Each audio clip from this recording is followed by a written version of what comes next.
Hi everybody, I'm going to read this book called From Seed to Plant by Gail Gibbons. You could get this book on Hoopla for free, and that's available from the Camden County Library. They are doing library cards online if you need to sign up for one, and you can get free movies, videos, and music all for free. Okay, most plants make seeds. A seed contains the beginning of a new plant. Seeds are different shapes, sizes, and colors.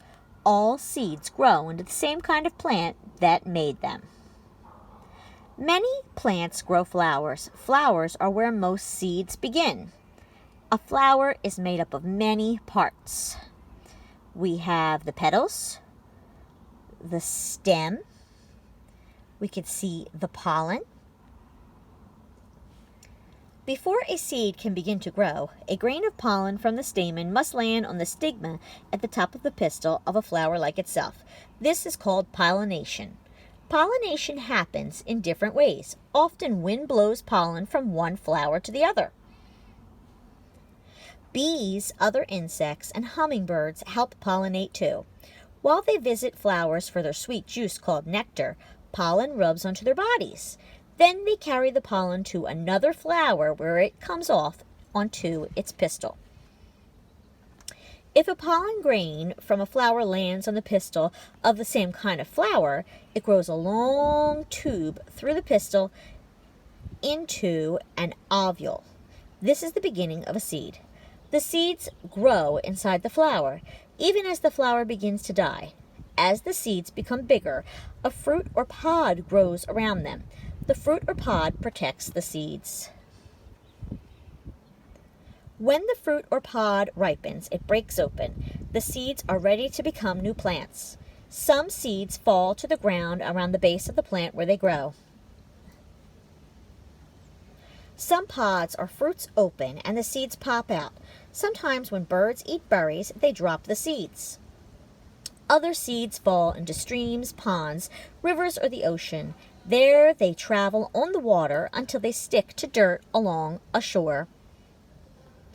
The wind scatters seeds. Some seeds have fluff on them that lets them float to the ground like tiny parachutes. Others have wings that spin as they fall. Animals help scatter seeds too. They hide acorns and nuts in the ground. Some seeds have hooks that stick to the fur of animals or people's clothes. Later they drop off onto the ground. A flower bed or vegetable garden is beautiful. Seeds are planted to grow in the gardens. The seeds come in small envelopes or boxes. Directions explain how to plant the seeds and care for the plants. The beginning of a plant is curled up inside each seed. Food is stored inside the seed too. The seed has a seed coat on the outside to protect it.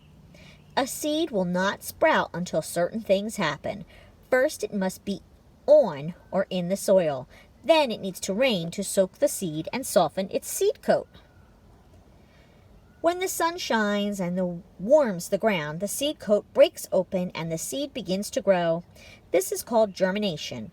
A root grows down into the soil. The root takes in water and minerals from the soil for food. Up grows a shoot. Green leaves grow up from the shoot toward the sun. The plant grows bigger and bigger. The leaves make food for the plant from the water and minerals in the soil, the sunlight, and the air all around the plant. Finally, the plant is full grown. Buds on the plant open onto flowers where new seeds will grow.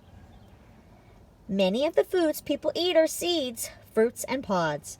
They are full of nutrition, vitamins, and minerals, and they are tasty too. There's a plant project, kind of like the one we did, except we used sandwich baggie. What happened to your plants? I just planted mine in my greenhouse in the backyard. Okay, there's some more information, and usually I would read this book out loud to the class, and we would talk about the different things.